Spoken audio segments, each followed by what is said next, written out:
Nah, pada 10 tahun ini, rejim Jokowi ini melakukan paripurna terhadap kebangkitan materialisme yang sangat super ganas. Dia tidak lagi bisa didefinisikan secara sekuler yang dipahami luas atau liberal yang dipahami luas.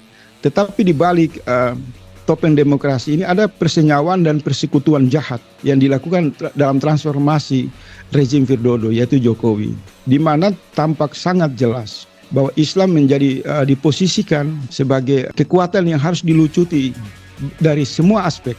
Kalau pemilu ini curang dan undang-undang ini juga semakin memperlihatkan adanya tarik-menarik kepentingan antara Prabowo, Ganjar, dan Jokowi dalam rangka untuk melanjutkan keinginan rejim Widodo ini, maka suara-suara yang mengatakan harus revolusi, turun ke jalan, lakukan people power, itu bisa terjadi.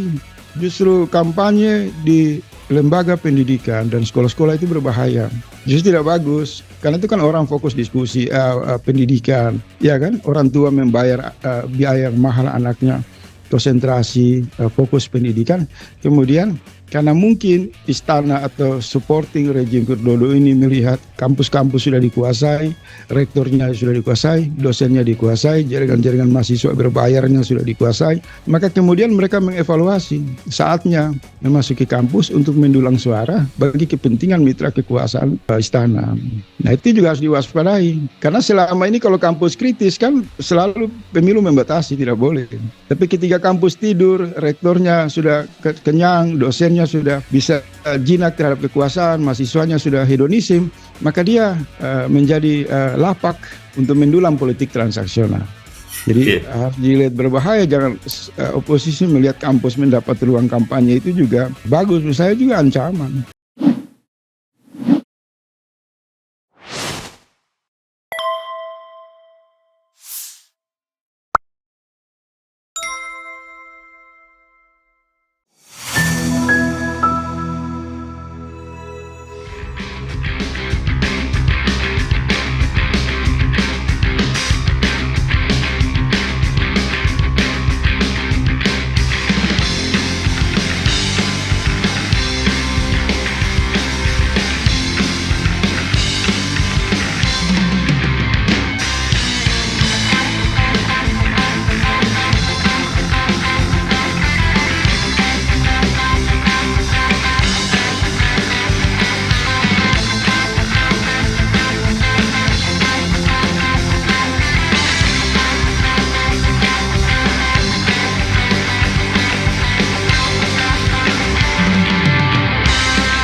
Ya, ada banyak yang idealis untuk mengkonsolidasikan mekanisme elektoral demokrasi dengan nilai-nilai ideal politik Islam. Tapi kan kalau kita lihat dan kita takar secara faktual kan gelanggang kompetisi kontestasi politik justru menghambat harus kebangkitan politik Islam atas nama bahaya politik identitas yang didefinisikan penuh dengan fobia tentang toleran, intoleran, radikalisme, dan terorisme. Ini tidak secara objektif kalau mau mengaku demokrasi yang mengedepankan penuh dengan keterbukaan atas nama kebebasan berpendapat, Bang Faisal Asgaf. Ya, memang sejak awal negara kan dibentuk itu kan dengan benturan pandangan pikiran yang sangat fundamental. Di sana kan berdiri para alumni yang memang menghamba kepada pikiran-pikiran materialisme barat yang disponsori oleh Soekarno dan kawan-kawan, dan juga mendapatkan penghadangan yang kuat dari kelompok Masyumi yang ingin menjalankan negara dalam prinsip-prinsip yang tidak lepas dari panduan Islam dengan mempertimbangkan partisipasi besar perjuangan Islam memerdekakan bangsa Indonesia, dan tidak boleh hak memperjuangkan kemerdekaan itu dimanipulasi oleh kelompok sekuler. Benturan ini kan terlihat dari ideologi, dari sistem, dari konstitusi yang semua memberi peta negara sejak awal memang memarginalkan hak dan eksistensi umat Islam. Nah, perjalanan ini kemudian dipandu selama 78 tahun oleh pendekatan watak sekularisme yang semakin kental. Dan kemudian bumbu-bumbu sekularisme itu kan muncul liberalisme, nama lain juga berganti-ganti, demokrasi Pancasila terpimpin, demokrasi liberal dan demokrasi Firdodo dan lain-lain. Nah, pada 10 tahun ini, rejim Jokowi ini melakukan paripurna terhadap kebangkitan materialisme yang sangat super ganas. Dia tidak lagi bisa didefinisikan secara sekuler yang dipahami luas atau liberal yang dipahami luas. Tetapi di balik topeng demokrasi ini ada persenyawaan dan persekutuan jahat yang dilakukan dalam transformasi rezim Firdodo, yaitu Jokowi. Di mana tampak sangat jelas bahwa Islam menjadi diposisikan sebagai kekuatan yang harus dilucuti dari semua aspek. Aspek undang-undang, regulasi, sampai kepada ruang untuk bagaimana menghadirkan kepemimpinan nasional dan merekrut calon para wakil kita di parlemen, maka pintu masuk ini menjadi satu pertunjukan yang sangat terlihat dari hari ke hari. Hak-hak umat Islam itu sangat-sangat dipinggirkan, sehingga muncul yang tadi dibilang oleh Cah Slamet itu, kampanye intoleran, kampanye politik identitas, kampanye macam-macam lah. Semua stigma narasi itu hanya satu, agar Islam tidak bersatu, umat Islam tidak mendapatkan ruang dalam demokrasi secara jujur dan adil, umat Islam diposisikan sebagai penonton. Melihat situasi ini wajar saja, belakangan ini kan bangkit kesadaran kaum intelektual, kalangan jaringan ulama, kalangan ustadz, elemen-elemen Islam makin tersadarkan bahwa instrumen demokrasi dalam panduan kekuasaan yang korup, kekuasaan yang semena-mena ini memang harus dilawan, dan mereka menemukan satu bahasa perlawanan, yaitu perubahan yang ditafsirkan dalam dua kanal. Pertama, kalau memang pemilu memungkinkan umat Islam mengkonsolidasikan hak-hak mereka untuk mendapatkan hak mereka dalam bernegara, menghasilkan kepemimpinan yang baik, maka pemilu umat Islam akan berpartisipasi. Tetapi ada ikhtiar yang sangat juga serius. Kalau pemilu ini curang dan undang-undang ini juga semakin memperlihatkan adanya tarik-menarik kepentingan antara Prabowo, Ganjar, dan Jokowi dalam rangka untuk melanjutkan keinginan rejim Firdodo ini, maka suara-suara yang mengatakan harus revolusi, turun ke jalan, lakukan people power, itu bisa terjadi. Nah, benturan-benturan ini tinggal kita lihat. Kalau memang dalam perspektif situasi yang semakin krusial ini, nah, terus dilakukan oleh rejim Jokowi, terlebih dia lebih sibuk kan menempatkan iparnya di MK, dan kemudian hari demi hari kita lihat ada upaya untuk menyelundupkan perubahan pasal batas calon wakil presiden atau presiden ke usia 35 yang sudah terang itu adalah keinginan Jokowi untuk mengusung Gibran. Maka publik melihat ini uang rakyat dalam jumlah puluhan triliun bahkan ratusan triliun dipakai hanya untuk melanggengkan keinginan politik dinasti. Nah, dinasti ini secara awal lahir dari gorong-gorong atau nama lain dari sekularisme tersebut, itu memang sudah menunjukkan sinisme yang kuat terhadap Islam.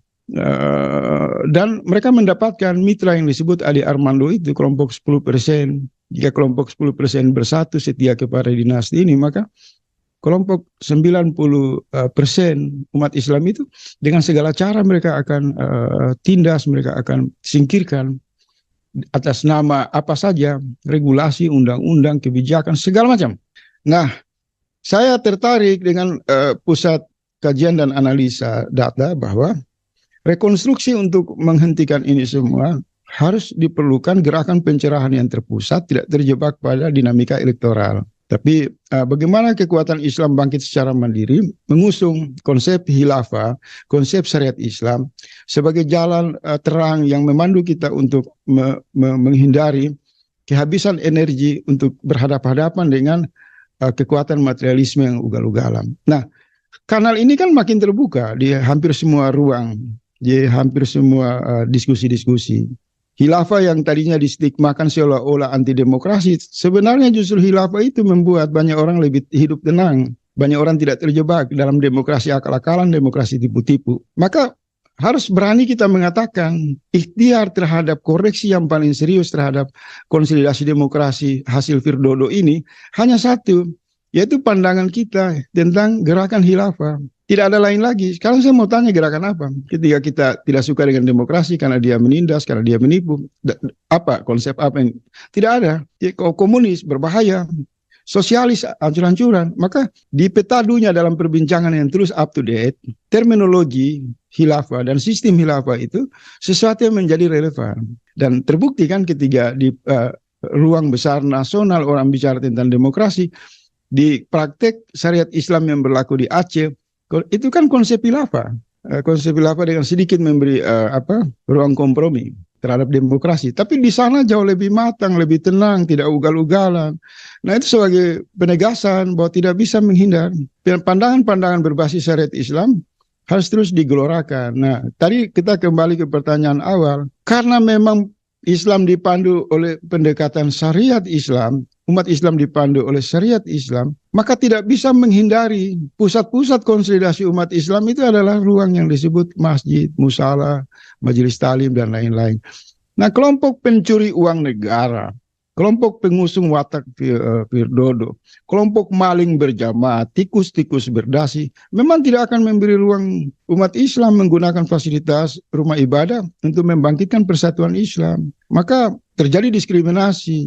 Mereka mengklaim boleh kampus sekolah kampanye, kemudian rumah ibadah disingkirkan. Menurut saya justru kampanye di lembaga pendidikan dan sekolah-sekolah itu berbahaya. Justru tidak bagus, karena itu kan orang fokus diskusi pendidikan, ya kan? Orang tua membayar biaya yang mahal anaknya, konsentrasi, fokus pendidikan. Kemudian karena mungkin istana atau supporting rejim Firdodo ini melihat kampus-kampus sudah dikuasai, rektornya sudah dikuasai, dosennya dikuasai, jaringan-jaringan mahasiswa berbayarnya sudah dikuasai, maka kemudian mereka mengevaluasi saatnya memasuki kampus untuk mendulang suara bagi kepentingan mitra kekuasaan istana. Nah itu juga harus diwaspadai. Karena selama ini kalau kampus kritis kan selalu pemilu membatasi, tidak boleh. Tapi ketika kampus tidur, rektornya sudah kenyang, dosennya sudah bisa jinak terhadap kekuasaan, mahasiswanya sudah hedonisme, maka dia menjadi lapak untuk mendulang politik transaksional. Jadi harus dilihat berbahaya, jangan oposisi melihat kampus mendapat ruang kampanye itu juga bagus, menurut saya juga ancaman. Harus dikalkulasi secara tepat. Iya, kecuali kalau memang edukasi politiknya itu edukasi politik yang lebih strategis dan lebih idealis, bukan hanya edukasi politik kedagelan-dagelan politik pragmatis ya, sekarang dihadirkan yang Anda sebut sebagai badut-badut politik. Eye catching dengan industrialisasi pendidikan kalau kita mencoba menakar arus yang besar kalau kita bicara masalah arus kebijakan.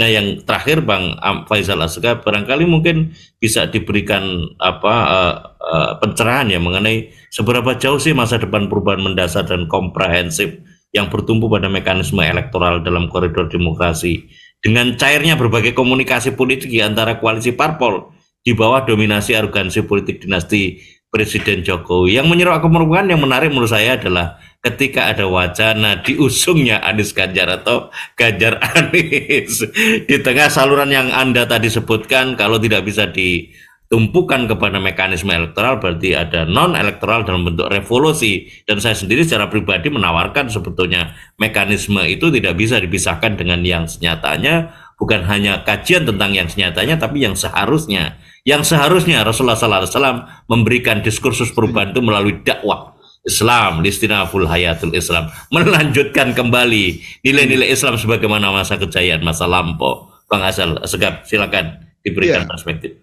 Kalau dari sisi substansi pemaknaan terhadap gerakan perubahan dan konsistensi umat Islam itu tidak bisa dibaca lewat konsolidasi demokrasi.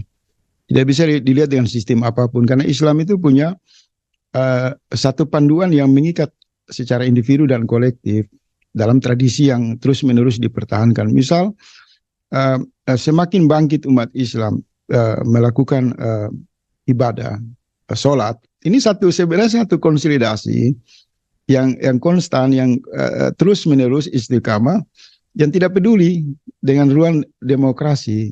Hanya kan amalia, ibadah, kesadaran spiritual Islam itu ketika masuk ke orbit bernegara, dan di sana demokrasi sebagai ruang untuk dalam rangka yang tadi dibilang Ca Slamet bahwa untuk mencairkan perbedaan-perbedaan, maka kita lihat memang kalau mau jujur bahwa baik Anies, Ganjar maupun Prabowo, maka yang dipilih ini kan sering dikatakan dicari sedikit yang busuknya. Nah, kebetulan kan ada satu kelompok masyarakat Muslim banyak mengatakan Anies sedikit masalahnya dibandingkan Prabowo dan Ganjar. Kemudian apakah Anies akan totalitas memperjuangkan umat Islam dengan harapan-harapan yang tersedia? Banyak juga pesimis. Tetapi karena memang uang negara begitu besar, pestanya dibuat, maka mungkin ya sudahlah, mau menghindar bagaimana, ya kita pesta-pesta aja dulu. Tetapi kelompok kelas menengah yang visioner, yang punya pandangan-pandangan transendental, prinsip-prinsip Islam yang kuat, itu tidak terpengaruh. Misal Ca Slamet, bahkan saya sementara dalam proses belajar untuk menghindari hiruk pikuk demokrasi ini tidak dilihat serius. Kita terus berjuang untuk membuka jalan lebar kesadaran bahwa perubahan itu tidak hanya elektoral. Perubahan itu bisa besok terjadi ketika ulama tampil, umat Islam bersatu, kemudian sadar selama ini digulung, dilingkar, dirantai oleh sekularisme, maka bisa saja terjadi revolusi, bisa terjadi satu perubahan yang jauh dari kompromi-kompromi yang dibuat berdasarkan legitimasi dari undang-undang yang tersedia, kesepakatan yang tersedia. Jadi singkatnya, saya berdoa dan sangat berharap umat Islam terus mengamati proses demokrasi yang sangat super busuk ini. Kemudian jangan terlalu serius, karena hidup dan mati kita dalam perjanjian sholat kita sangat jelas, semata-mata karena Allah. Maka mari kita buktikan itu dalam pengejawantan sosial, politik, ekonomi, dan lain-lain, bahwa hanya Islam yang bisa dibangkitkan, baik sebagai kesadaran individu maupun sebuah sistem yang mengatur kepentingan kolektif. Kita terus bergerak maju. Semoga Allah memperluas kesadaran umat Islam. Amin, amin. Untuk keluar dari jebakan demokrasi busuk gorong-gorong rejim Firdodo.